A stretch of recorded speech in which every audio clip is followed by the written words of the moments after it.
Hello, this is Mark from I Am Organic Gardening, and I'm going to be starting a new garden series called Coffee Grounds, Cardboard, and Seeds. It was brought to my attention a lot of times in my Back to Eden versus Fall Leaf Garden series. It's very difficult for people to get wood chips or leaves delivered to their area, or even acquire them in any way by picking them up and bringing them home. It's a lot of work. So these three items you can readily get in your area. The cardboard is easy to get from any store. Most of the time we're buying things online and it's being shipped to our house for free. The coffee grounds are used coffee grounds. They have to be brewed already for it to work. And the seeds is the only thing you have to buy, and what we're starting with is our famous winter rye. So let's first start with the coffee grounds. That adds a little bit of nitrogen, phosphorus, and potassium to the soil. It's more not so much about the nutrients itself that it's adding, it's really a fungal food, and that's what's more important to me right now on that first half-inch to inch layer on top of the soil. Plus we get the benefits of the nutrients in the coffee. You can start this process at any time of the year, but now in the fall we're going to be doing it over the winter so we can get that soil food web alive as much as possible prior to going into our garden season. So I'm going to be starting a trial garden in my grass, and the mounds that you see behind us, I just did a video the other day. If you didn't see it, those are raised mounds that I'll be planting strawberries into in spring of 2017. So I'm going to use a test area that's 5 by 10 in front of that, and it's going to run from east to west, and also that it's going to receive at least 6 hours of sunshine per day. So I'm going to start out with a small test garden, only 5 by 10. You can make it as large as you want, but I figure this is a good standard size for most people. And what I did is I went around the edge, I dug out the sod and created a ditch around the whole entire edge, and I'll be using that sod later. Here you can see our soil type in front of our shovel.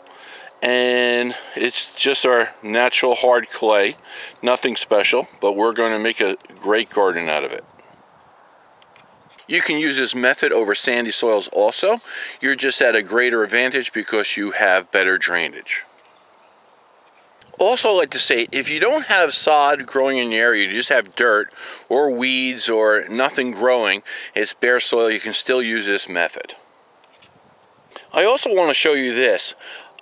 People ask me all the time also too, how come grass doesn't grow if it's got a perennial root in the ground and is healthy and keeps weeds out?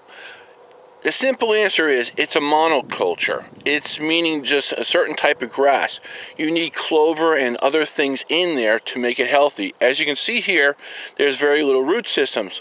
When there's less roots and less top growth, there's less solar energy going in the ground feeding the soil. So you're actually hurting your lawn by cutting it, but you know, we grow up to cut our grass all the time, and that's the way we've been taught.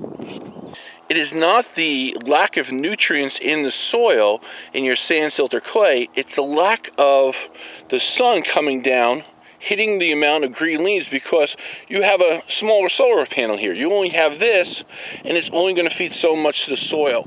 So that's why it doesn't work well. So our first step in preparing our garden, we're going to be adding our used coffee grounds. I know these aren't used. They will be after I have my cup of coffee, or several cups of coffee, and we're going to spread them along the surface. I figured we're going to use about a pound of coffee, used coffee grounds, to cover this 5 by 10 area. We're going to use the coffee grounds no matter what, whether it's the grass there or it's bare soil or weeds. Just spread your coffee grounds over the surface evenly. And now to the next step.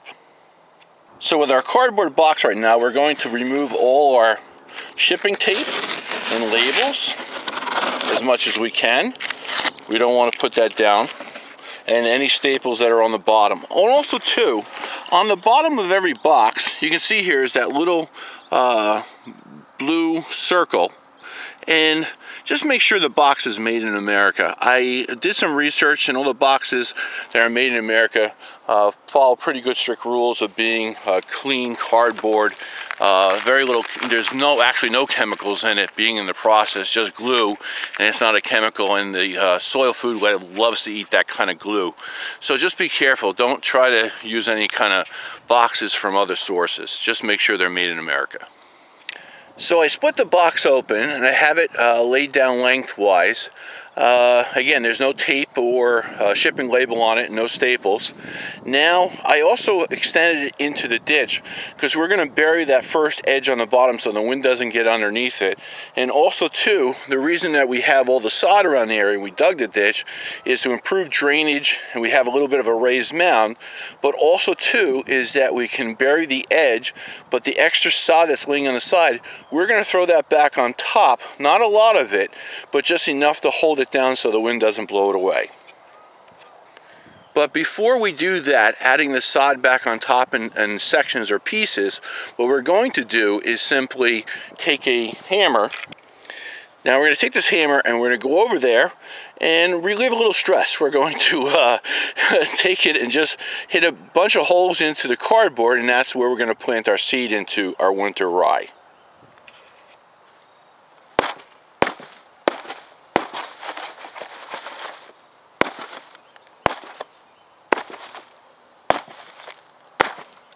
Now when you're done punching a bunch of holes in there and feeling good, just turn it over and remove the cardboard on the other side so you have a complete circle.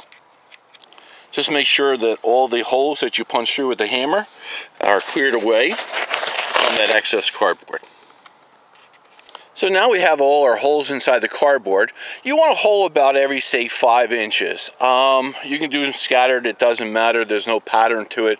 Just make sure there's no spots that are left without a hole pretty much every 5 inches. And it's fine that the grass is growing through it, it's all good, that's going to help us later on.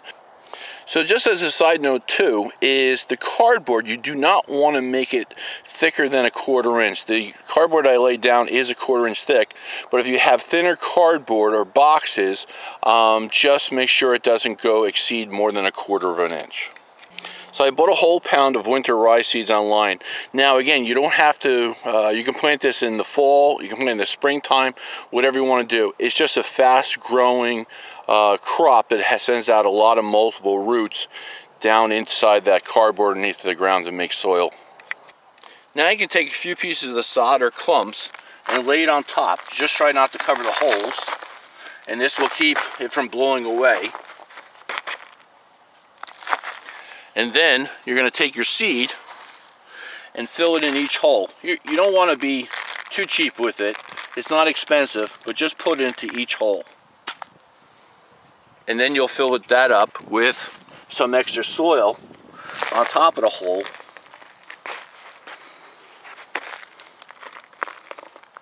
And then you're all set. Now just take your shovel and you can come back and start burying that edge. Then the wind doesn't get underneath it. Beautiful. Again, if you don't have grass there and you just have dirt, you can just throw, like, say, a 1/2 inch of dirt on top of the whole entire cardboard if you want to. The sod you can lay in strips, but just don't cover the hole with the holes in the cardboard with the sod. The winter rye will not grow through it. You go on areas that you can lay strips of sod down if you wish to, or you can just use the dirt that's in the ditch and throw that on top and not use the sod at all, and just keep the sod over in the ditch to lay the cardboard back onto. And here's an example of it. So let me go back again and review the reasons why we did all these steps and why we used certain materials. Number one, we dug a small trench or ditch around the whole area, so we almost have a raised bed. And also, two, we're going to learn in the future, do we have good drainage in our soil? Now, you can do a soil test, but the simple reason is that this is just easier, and you'll see over the winter months how much water's sitting there and how quickly it goes away in the springtime. The next step, we apply coffee grounds, because some people have a grassy area and some people don't. It's adding the nitrogen and the fungus material to that area to break down the cardboard quickly in case there's nothing in the ground. The only thing we have in the ground right now is a lot of bacteria. We don't have a lot of fungal food. So that brings us to the next one. The cardboard is our fungal food, and the glue that's in the cardboard is our fungal food. Now this is not mycorrhizal fungi. This is just fungal food to protect our garden area, the top layer, the top maybe say ½ inch to inch in the soil, which is crucial. That needs us. That's our roof to our soil. Everything in nature has a roof. Now we want to create that roof, and we want to build it strong so our plants can adapt in there and grow stronger even. Now we applied all the holes in the cardboard so we can plant our winter rye in there. Their winter rye is going to act like solar panels for the next couple months or over winter, and at any time of the year that you do this, and is get those roots deep into the soil, not too deep, they don't go down too far, but at least at 5 to 6 inches, and that will break up the soil. So we're adding all those roots in there, and there's lots of roots that come off of winter rye. So it's going to be collecting solar energy from the green leaves, bringing it down the ground and feeding the bacteria and now also the fungi in there. The fungi will seek back into this area naturally on its own, but we're also bringing it back in with the coffee grounds. Now just give the cardboard a good watering down so it kind of is heavy with water, so again it doesn't blow away at the wind. You might rinse off some of that soil, but just soak it very slowly so everything stays moist and locked into place, and then you're all set. I will continue to do monthly updates. If anything significantly happens to it and I see something that I should be brought to your attention, I will just do a video quickly on that process. Now, this is simple. It's easy to come by all these products. It's not a lot of effort by any means to do this. And again, you're growing organically. We're not going to use any fertilizer of any type. We're not going to use any other amendments or nothing. This is all we're going to use. Now, I use a winter rye. You don't want to use clover because we're going to actually, depending on how it goes, add maybe more cardboard to it or more of something else later on the top. So I don't want you to invest in clover, which is more expensive. Winter rye is probably the cheapest seed that you can buy, and it will grow all winter long. I want to thank you for stopping by and taking time out of your day to watch this video, and I hope you have a lovely day.